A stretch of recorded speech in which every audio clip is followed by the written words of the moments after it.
초시계가 움직입니다. 똑딱똑딱. 0초. 초등학교 정문이 열립니다. 아이들이 우르르 쏟아져 나옵니다. 배낭을 메고 친구들과 제잘거립니다. 5초. 한 여자아이가 정문을 나섭니다. 8살 민지입니다. 분홍색 가방을 메고 있습니다. 주변을 둘러봅니다. 할머니를 찾습니다. 10초. 할머니가 보이지 않습니다. 민지는 인도에 섭니다. 기다립니다. 15초. 한 남자가 나타납니다. 30대쯤 돼 보입니다.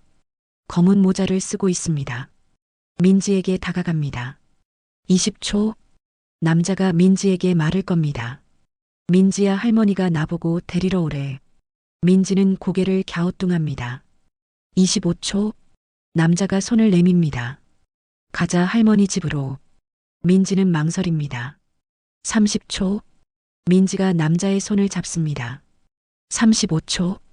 두 사람이 학교에서 멀어집니다. 카메라가 멈춥니다. 화면이 검게 변합니다. 자막이 뜹니다. 단 35초. 그것이 아이가 사라지는 데 걸린 시간입니다. 당신의 손주에게도 일어날 수 있습니다. 지금 이 순간에도 어딘가에서 일어나고 있습니다. 이것은 상상이 아닙니다. 현실입니다. 오늘 제가 여러분께 들려드릴 이야기는 매우 중요하고도 긴급한 이야기입니다. 아동 실종과 유괴에 관한 이야기입니다. 특히 손주를 돌보시거나 등하교를 책임지시는 할머니, 할아버지들께 반드시 들려드려야 할 내용입니다. 방금 보신 35초는 실제 CCTV 분석을 바탕으로 재구성한 것입니다. 아이가 학교 정문을 나서서 낯선 사람과 함께 사라지기까지 걸린 시간입니다. 믿기 어렵지만 사실입니다. 아이가 학교 정문을 나서는 순간부터 부모의 심장은 가장 빠르게 뜁니다. 그런데 단 35초 만에 아이가 흔적도 없이 사라질 수 있다면 어떻게 하시겠습니까? 실종 유괴는 결코 남의 이야기가 아닙니다. 우리 주변에서 일어나고 있는 일입니다. 오늘 이 영상을 끝까지 보시고 손주들을 지켜주시기 바랍니다. 먼저 현실을 직시해야 합니다. 경찰청 통계를 보겠습니다. 2023년 한 해 동안 신고된 18세 미만 실종 아동은 2만 3천 명이 넘습니다. 하루 평균 63명의 아이가 사라진다는 뜻입니다. 이 숫자를 들으시면 놀라실 겁니다. 정말 그렇게 많이 사라지나? 네, 사실입니다. 다행히 대부분은 가출이거나 길을 잃은 미아였습니다. 며칠 내에 찾았습니다. 하지만 그중 일부는 유괴였습니다. 그리고 일부는 아직도 찾지 못했습니다. 2024년에도 상황은 크게 다르지 않습니다. 최근 국내에서도 초등학생 유괴 시도가 이어지고 있습니다. 경찰에 따르면 초등학교 앞에서 음료수 줄게, 과자 줄게 이렇게 말하며 접근하는 납치 시도가 보고되고 있습니다. 실제 사례를 보겠습니다. 2024년 봄 경기도 성남시의 한 초등학교 앞에서 일어난 일입니다. 한 남성이 하교하는 초등학생 여자아이에게 접근했습니다. 음료수 사줄게 아저씨, 차에 가자. 이렇게 말했습니다. 다행히 그 아이는 거부했습니다. 안 돼요. 엄마가 모르는 사람 따라가지 말래요. 그리고 근처 문구점으로 뛰어갔습니다. 문구점 주인에게 도움을 요청했습니다. 남성은 도망갔습니다. 문구점 주인이 즉시 경찰에 신고했습니다. 경찰이 출동했습니다. CCTV를 분석했습니다. 놀라운 사실이 드러났습니다. 같은 남성이 여러 학교 주변을 돌아다녔다는 것입니다. 지난 일주일 동안 5개 학교 앞에서 목격됐습니다. 아이들에게 말을 거는 모습이 CCTV에 찍혀 있었습니다. 경찰은 그 남성을 수배했습니다. 얼굴 사진을 공개했습니다. 며칠 후 시민 제보로 검거됐습니다. 남성은 32세 무직이었습니다. 전과가 있었습니다. 아동 성범죄로 징역을 살고 출소한 지 2년이 됐습니다. 경찰 조사에서 남성은 말했습니다. 외로워서 그랬어요. 아이들이랑 친구하고 싶었어요. 하지만 휴대폰에서 발견된 자료는 달랐습니다. 여러 학교 앞 사진이 저장돼 있었습니다. 아이들 사진도 있었습니다. 범행을 계획하고 있었던 겁니다. 남성은 아동 유괴 미수로 기소됐습니다. 이 사건은 뉴스에 보도됐습니다. 학부모들은 충격에 빠졌습니다. 인터넷 커뮤니티에는 경고 글이 올라왔습니다. 우리 학교 앞에도 수상한 사람이 있대요. 조심하세요. 아이 혼자 보내지 마세요. 이런 글들이 순식간에 퍼졌습니다. 학부모들은 불안해했습니다. 학교는 안전 교육을 강화했습니다.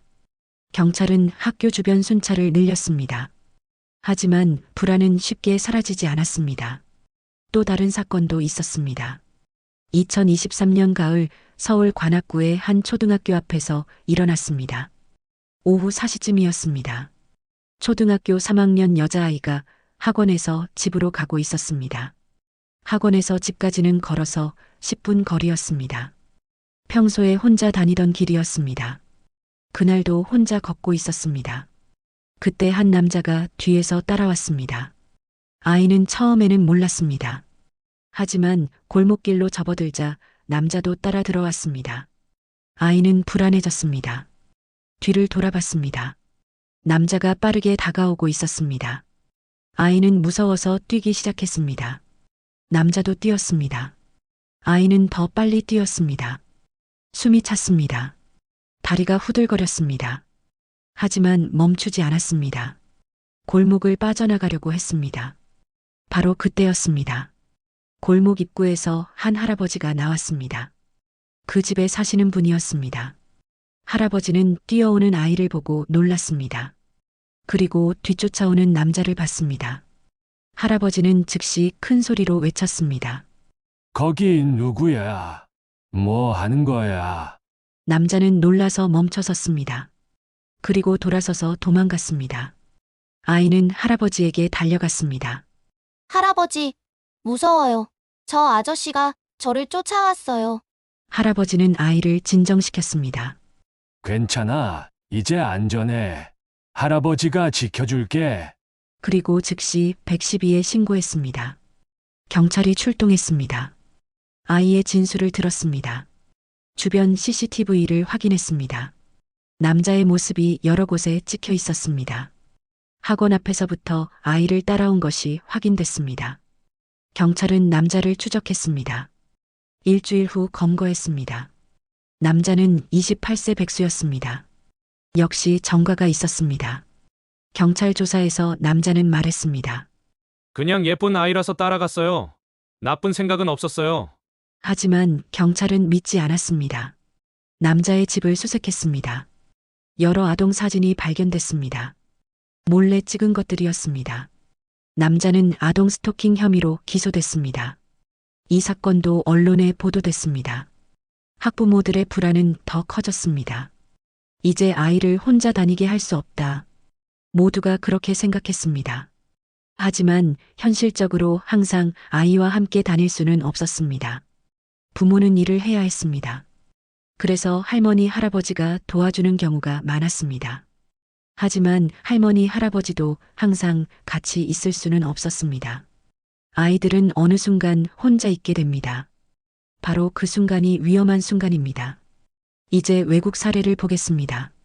이 사례들을 통해 유괴가 얼마나 심각한 범죄인지 그리고 가족에게 얼마나 큰 상처를 남기는지 알 수 있습니다. 첫 번째 사례는 미국에서 일어난 일입니다. 2010년 6월 4일 금요일이었습니다. 미국 오리건주 포틀랜드 근처의 작은 마을 스카이라인 초등학교에서 과학 박람회가 열렸습니다. 학생들이 자신이 만든 과학 프로젝트를 전시하는 행사였습니다. 카이론 호먼이라는 7세 남자아이도 참가했습니다. 카이론은 붉은 나무 개구리에 관한 전시물을 만들었습니다. 아침 8시쯤 카이론은 계모 테리와 함께 학교에 갔습니다. 두 사람은 복도를 걸으며 다른 아이들의 전시물을 구경했습니다. 카이론은 신이 났습니다. 친구들에게 자기 전시물을 자랑했습니다. 8시 45분쯤 테리는 카이론을 교실로 데려갔습니다. 선생님께 인사를 하고 카이론을 맡겼습니다. 그리고 집으로 돌아갔습니다. 테리는 그날 카이론이 학교에 있을 거라고 생각했습니다. 오후에 스쿨버스를 타고 집에 올 예정이었습니다.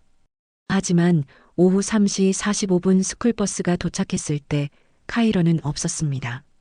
테리는 이상하게 생각했습니다. 학교에 전화를 걸었습니다.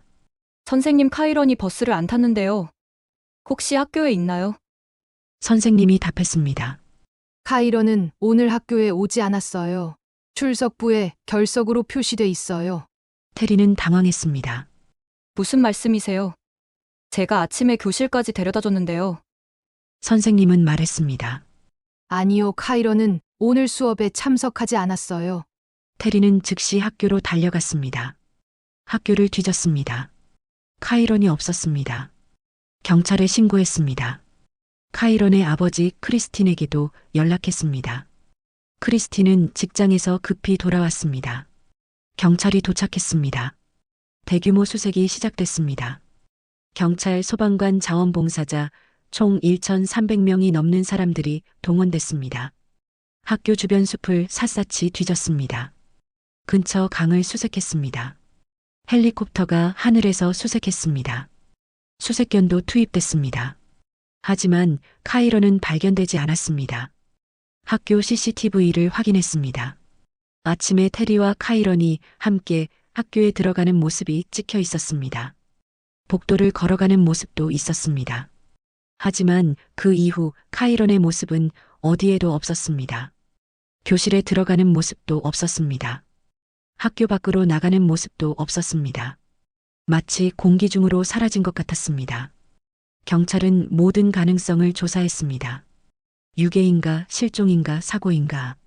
학교 직원 전원을 조사했습니다. 학부모들도 조사했습니다. 주변 성범죄자 명단도 확인했습니다. 하지만 단서는 없었습니다. 일주일이 지났습니다. 한 달이 지났습니다. 6개월이 지났습니다. 카이런은 여전히 실종 상태였습니다. 카이런의 부모는 포기하지 않았습니다. 매일 수색을 계속했습니다. 전단지를 돌렸습니다. 카이런의 사진을 들고 거리에 섰습니다. 제발 우리 아들 본 사람 연락 주세요. 현상금도 걸었습니다. 5만 달러였습니다. 하지만 유용한 정보는 들어오지 않았습니다. 1년이 지났습니다. 2년이 지났습니다. 5년이 지났습니다. 10년이 지났습니다. 카이런은 아직도 실종 상태입니다. 2024년 현재까지도 찾지 못했습니다. 카이런의 어머니 데지레는 지금도 아들을 찾고 있습니다. 매년 카이런의 생일이 되면 기자회견을 엽니다. 제발 우리 아들에 대한 정보를 알려주세요. 아들아, 엄마는 너를 찾을 거야. 포기하지 않을 거야. 하지만 카이런은 돌아오지 않았습니다. 이 사건은 미국에서 가장 미스터리한 실종 사건 중 하나로 남아 있습니다. 수백 명의 사람들이 있는 학교에서 어떻게 7세 아이가 흔적도 없이 사라질 수 있을까? 아무도 답을 모릅니다. 카이런의 가족은 지금도 고통받고 있습니다. 아들이 살아있는지 죽었는지조차 모릅니다. 이것이 실종 가족의 가장 큰 고통입니다. 확실한 답이 없다는 것, 희망과 절망 사이에서 평생을 보내야 한다는 것. 두 번째 사례는 더 충격적입니다. 나이지리아에서 일어난 대규모 집단 납치 사건입니다. 2014년 4월 14일 밤이었습니다. 나이지리아 북동부 보르노주의 작은 마을 치복에 있는 여학교 기숙사였습니다. 276명의 여학생이 자고 있었습니다. 자정이 지났을 때 무장단체 보코 하람이 학교를 습격했습니다. 총으로 무장한 남자들이 기숙사로 들이닥쳤습니다. 학생들을 깨웠습니다. 일어나, 밖으로 나와. 빨리. 학생들은 공포에 질렸습니다. 비명을 질렀습니다. 하지만 저항할 수 없었습니다. 무장한 남자들이 너무 많았습니다. 학생들은 트럭에 실렸습니다. 여러 대의 트럭이었습니다. 276명의 학생이 한꺼번에 납치됐습니다. 트럭은 밤의 어둠 속으로 사라졌습니다. 다음 날 아침 마을 사람들이 학교에 갔습니다. 텅 빈 기숙사를 발견했습니다. 학생들이 모두 사라졌습니다. 부모들이 몰려왔습니다. 울부짖었습니다. 내 딸 어디 갔어? 내 딸 돌려줘. 하지만 소용없었습니다. 학생들은 이미 멀리 떨어진 곳으로 끌려갔습니다. 나이지리아 정부가 움직였습니다. 군대를 동원했습니다. 수색 작전을 시작했습니다. 국제사회도 나섰습니다. 미국, 영국, 프랑스가 지원을 보냈습니다. 전 세계가 이 사건에 주목했습니다. 소셜미디어에서 해시태그 운동이 일어났습니다. 우리 소녀들을 돌려줘. 수백만 명이 이 운동에 동참했습니다. 하지만 학생들을 찾기는 쉽지 않았습니다. 보코하람은 깊은 숲속에 은신처를 가지고 있었습니다. 군대가 접근하기 어려운 곳이었습니다. 몇 주 후 일부 학생들이 탈출했습니다. 57명이 도망쳤습니다.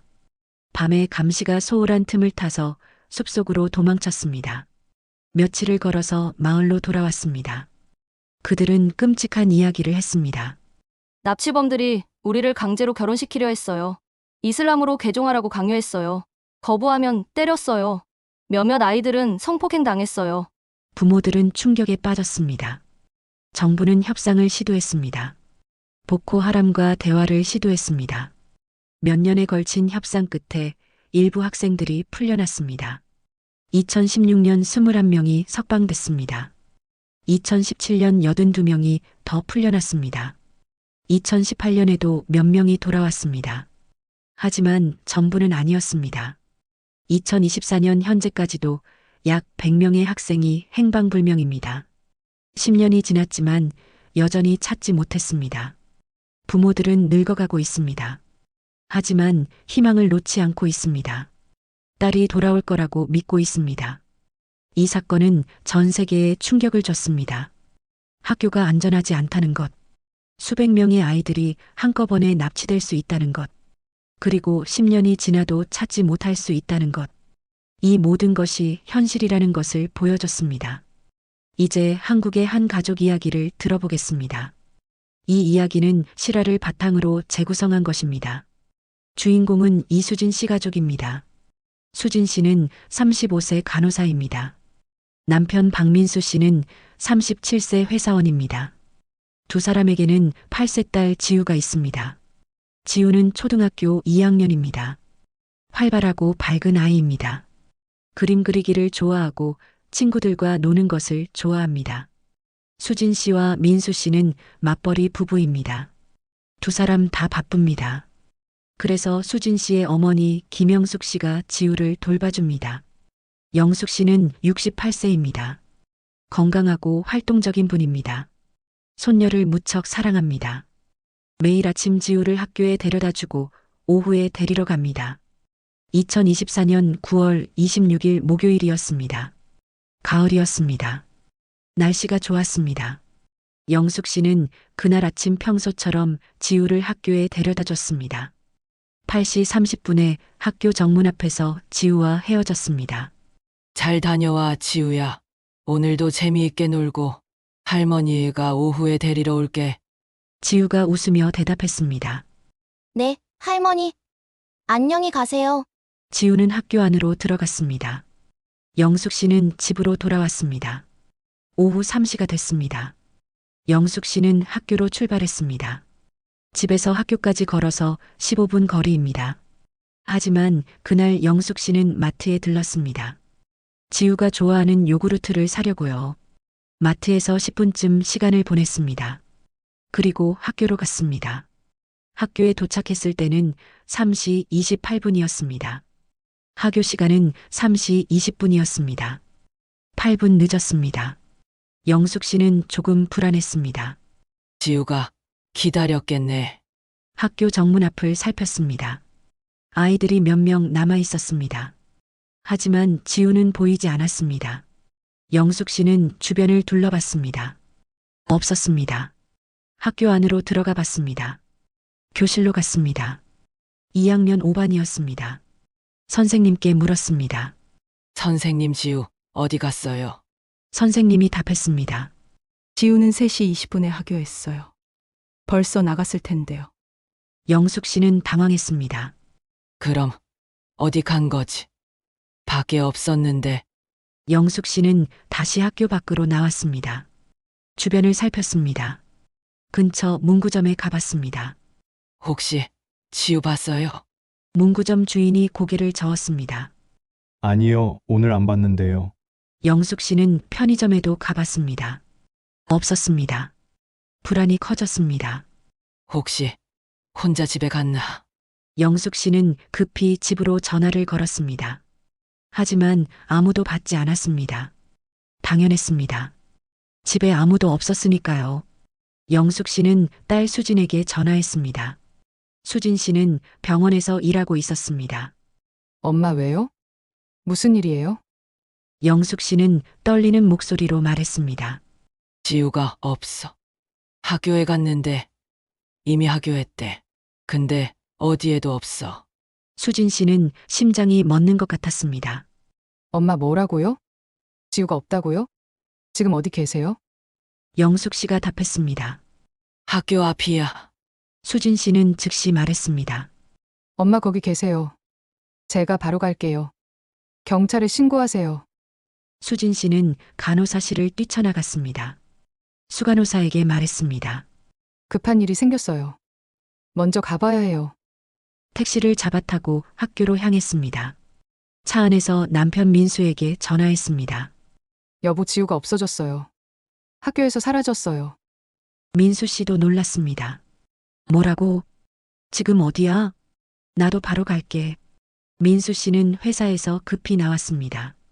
한편 영숙 씨는 112에 전화했습니다. 손이 떨렸습니다. 번호를 제대로 누르기 어려웠습니다. 여보세요. 저희 손녀가 없어졌어요. 초등학교 2학년인데 학교에서 하교했는데 찾을 수가 없어요. 경찰이 물었습니다. 언제 마지막으로 보셨습니까? 영숙 씨가 답했습니다. 오늘 아침 8시 30분에 학교 보냈어요. 오후 3시 20분에 하교했대요. 제가 3시 28분에 도착했는데 이미 없었어요. 경찰이 말했습니다. 지금 즉시 출동하겠습니다. 거기 계세요. 주변을 잘 살펴보세요. 경찰차 2대가 도착했습니다. 경찰관들이 내렸습니다. 아이 이름과 나이를 말씀해 주세요. 영숙 씨가 떨리는 목소리로 답했습니다. 이지우요. 8살이에요. 초등학교 2학년이고요. 오늘 분홍색 가방 메고 파란색 티셔츠 입었어요. 경찰이 말했습니다. 사진 있으세요? 영숙 씨는 핸드폰을 꺼냈습니다. 지우 사진을 보여줬습니다. 경찰이 사진을 찍었습니다. 그리고 무전으로 보고했습니다. 초등학교 2학년 여아 실종. 이지우 8세. 오늘 오후 3시 20분 하교 후 행방불명. 지금부터 수색 시작. 경찰관들은 학교로 들어갔습니다. 행정실에 가서 CCTV 열람을 요청했습니다. 학교 정문과 후문 주변 도로의 CCTV를 확인했습니다. 오후 3시 20분경 영상을 돌려봤습니다. 화면에 지우가 나타났습니다. 분홍색 가방을 메고 정문을 나서는 모습이었습니다. 지우는 정문 앞에 섰습니다. 주변을 두리번거렸습니다. 할머니를 찾는 것 같았습니다. 1분이 지났습니다. 2분이 지났습니다.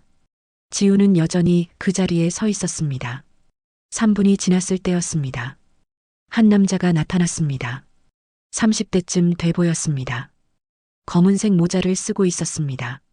마스크로 얼굴을 가리고 있었습니다. 남자가 지우에게 다가갔습니다. 뭔가 말을 걸었습니다. 지우는 처음에는 고개를 저었습니다. 하지만 남자가 계속 말했습니다.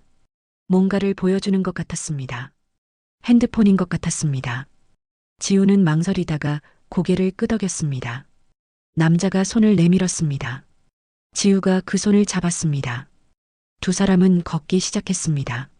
학교 반대 방향으로, 주택가 쪽으로. CCTV 화면에서 사라졌습니다. 시간은 3시 24분이었습니다. 이렇게 허용과 통제를 병행하니 조금씩 나아졌습니다. 아이는 자기가 할 수 있는 것과 없는 것을 배워갔습니다. 집에서는 마음껏 시도할 수 있었습니다. 하지만 위험한 것과 남에게 피해주는 것은 안 된다는 것도 배웠습니다. 최 씨도 인내심이 생겼습니다. 처음에는 아이가 밥 먹다 흘리면 짜증이 났습니다. 하지만 이제는 괜찮다고 생각했습니다. 치우면 되지 뭐. 아이가 양말 벗는데 1분 걸려도 기다렸습니다. 서두르지 않았습니다. 아이의 속도에 맞췄습니다.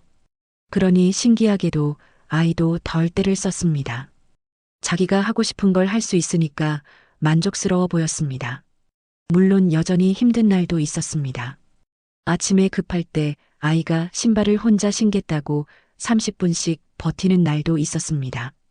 저녁에 피곤한데 아이가 장난감을 혼자 정리하겠다고 2시간씩 걸리는 날도 있었습니다. 그럴 때는 최 씨도 한숨이 나왔습니다. 하지만 참았습니다. 이것도 지나가겠지. 아이는 배우고 있는 중이니까. 어느 날 최 씨는 문득 1년 전을 떠올렸습니다.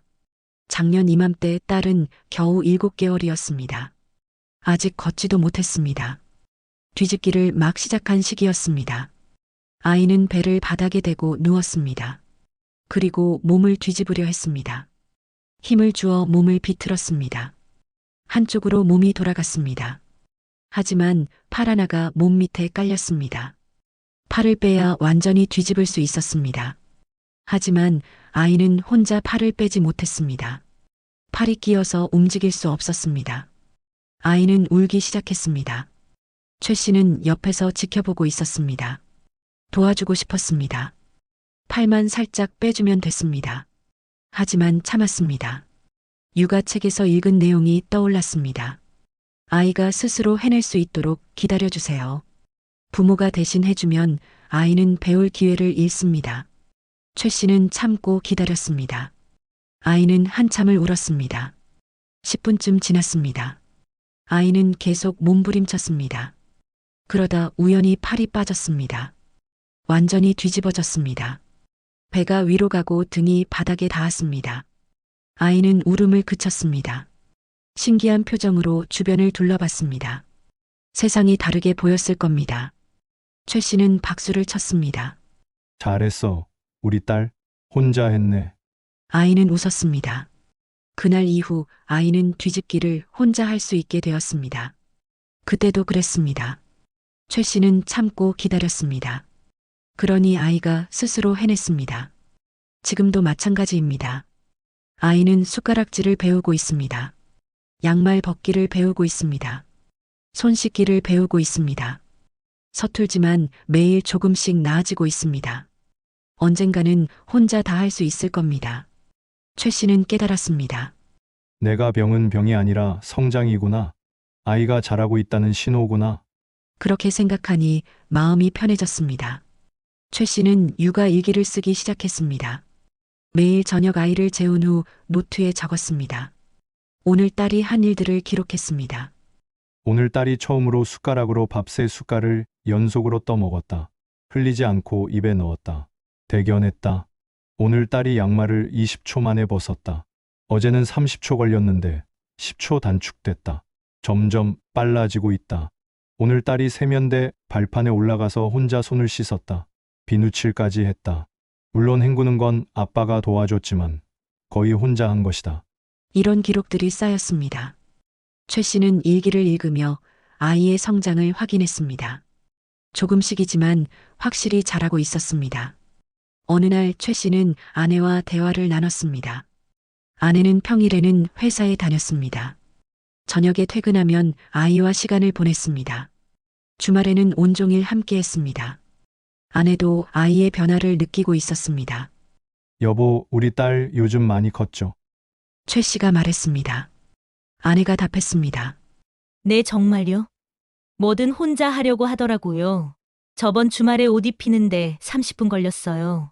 최 씨가 웃었습니다. 나도 그래요. 근데 그게 성장하는 거래요. 내가 병이라고 하던데 자아가 형성되는 단계래요. 아내도 웃었습니다. 그렇구나. 힘들지만 대견하기도 해요. 우리 딸이 자기 생각을 갖게 된 거니까. 두 사람은 아이의 미래를 상상했습니다. 지금은 숟가락질 하나 배우는데 한 달씩 걸리지만 언젠가는 혼자 다 할 수 있을 겁니다. 혼자 밥 먹고 옷 입고 씻고 학교 가고 친구 만나고 그런 날이 오면 부모는 더 이상 필요 없을지도 모릅니다. 아내가 말했습니다. 그때가 되면 서운할 것 같아요. 지금은 우리 없이 못 사는데 나중엔 혼자 다 하겠다고 할 테니까. 최 씨도 고개를 끄덕였습니다. 맞아요. 그래서 지금 이 시간이 소중한 것 같아요. 지금 아니면 이렇게 못 해주잖아요. 최 씨는 문득 자신의 어린 시절을 떠올렸습니다. 40년 전이었습니다. 최 씨가 17개월이었을 때를 부모님께 여쭤본 적이 있었습니다. 어머니는 웃으며 말씀하셨습니다. 너도 그때 뭐든 내가 하겠다고 난리였어. 밥도 내가 먹겠다고 숟가락 안 놓고 옷도 내가 입겠다고 울고불고. 아빠가 화내서 때린 적도 있었어. 요즘 같으면 그런 거 안 때리는데 옛날엔 몰랐지. 최 씨는 그 이야기를 들으며 생각했습니다. 시대가 많이 바뀌었구나. 옛날에는 아이가 뗐으면 혼내고 때렸습니다. 순종하라고 가르쳤습니다. 하지만 지금은 다릅니다. 아이의 자율성을 존중합니다. 스스로 할 수 있게 도와줍니다. 어느 쪽이 옳은 걸까? 최 씨는 생각했습니다. 정답은 없을 겁니다. 하지만 적어도 아이를 이해하려는 노력은 필요합니다. 왜 이렇게 행동하는지, 왜 때를 쓰는지 이해하려 하면 대응 방법도 달라집니다. 최 씨는 요즘 다른 부모들에게 조언을 해주기도 합니다. 육아 카페에 글을 올립니다. 내가 병 경험담을 나눕니다. 17개월 아이 키우는데 내가 병 때문에 힘드신 분들 많으시죠? 저도 처음엔 정말 힘들었어요. 근데 몇 가지 깨달은 게 있어서 공유합니다. 첫째, 이건 병이 아니라 성장입니다. 아이가 자라고 있다는 증거예요. 둘째, 최대한 허용해 주세요. 시간 여유 갖고 기다려 주세요. 셋째, 위험한 것만 확실히 막으세요. 나머지는 회복에 두세요. 넷째, 칭찬 많이 해주세요. 스스로 해냈을 때 크게 칭찬하세요. 다섯째, 이것도 지나갑니다. 몇 달 후면 또 다른 단계로 넘어가요. 여섯째, 함께 성장한다고 생각하세요. 아이도 배우고 부모인 우리도 배워요. 많은 부모들이 댓글을 달았습니다. 감사합니다. 힘이 됐어요. 저도 참고 기다려봐야겠어요. 저도 요즘 똑같은 상황인데 위로가 되네요. 최 씨는 육아휴직을 시작한 지 이제 10개월이 되었습니다. 앞으로 2개월 후면 회사에 복귀해야 합니다. 아쉽습니다. 이제 막 아이와 리듬이 맞아가는데 헤어져야 합니다. 하지만 어쩔 수 없습니다. 생계를 위해 일을 해야 합니다. 복직하면 아이는 어린이집에서 더 오래 지내게 됩니다. 아침 일찍 가서 저녁 늦게 올 겁니다. 주말에만 긴 시간을 보낼 수 있습니다. 최 씨는 지금 이 시간이 얼마나 소중한지 압니다. 그래서 하루하루 아이와의 시간을 기록하고 있습니다. 사진도 많이 찍습니다. 영상도 찍습니다. 나중에 아이가 크면 보여주려고요. 내가 17개월일 때 이랬어. 밥도 혼자 먹겠다고 하고 옷도 혼자 입겠다고 하고 아빠가 많이 힘들었지만 그래도 행복했어. 그렇게 말해주고 싶습니다. 최 씨는 요즘 자주 생각합니다. 언젠가 딸이 다 자라면 어떤 모습일까? 초등학교에 가서 공부하고 친구들과 놀 겁니다. 중학교, 고등학교 가면 아빠보다 친구들이 더 중요해질 겁니다. 대학 가면 집을 떠나 기숙사나 자취방에서 살 겁니다. 결혼하면 완전히 독립할 겁니다. 그때가 되면 아빠는 필요 없을지도 모릅니다. 명절에나 가끔 보는 사이가 될 겁니다. 그 생각을 하면 서운합니다. 하지만 그게 자연스러운 겁니다. 자식은 결국 부모 곁을 떠나야 합니다. 그게 성장이고 독립입니다. 그러니 지금 이 순간이 더 소중합니다. 아빠가 세상의 전부인 이 시기, 아빠 없이 못 사는 이 시기, 지금 아니면 영영 돌아오지 않을 시간입니다. 최 씨는 그래서 육아휴직을 후회하지 않습니다. 1년 동안 승진 기회를 놓쳤을지 모릅니다. 동기들보다 뒤처졌을지 모릅니다. 하지만 딸의 이 시간을 함께 할 수 있었습니다. 그것만으로 충분합니다. 어느 날 저녁 최 씨는 딸과 함께 그림책을 읽었습니다. 딸이 좋아하는 동물 그림책이었습니다. 강아지 그림을 가리키며 최 씨가 말했습니다. 이게 뭐야? 딸이 대답했습니다. 멍멍. 처음 듣는 단어였습니다. 아직 말을 많이 못하는 아이가 새 단어를 말한 겁니다. 최 씨는 감격했습니다. 맞아, 강아지야. 멍멍해. 딸이 웃었습니다. 고양이 그림도 가리켰습니다. 이건 뭐야? 딸이 또 대답했습니다. 야옹. 최 씨는 놀랐습니다. 이것도 안 해. 대단한데. 그날 밤 딸을 재우고 최 씨는 아내에게 말했습니다. 여보, 우리 딸 오늘 멍멍이랑 야옹 말했어요. 새 단어 2개나 배웠어요. 아내도 기뻐했습니다. 정말요. 우리 딸 천재 아니에요. 두 사람은 웃었습니다. 이런 작은 순간들이 행복이었습니다.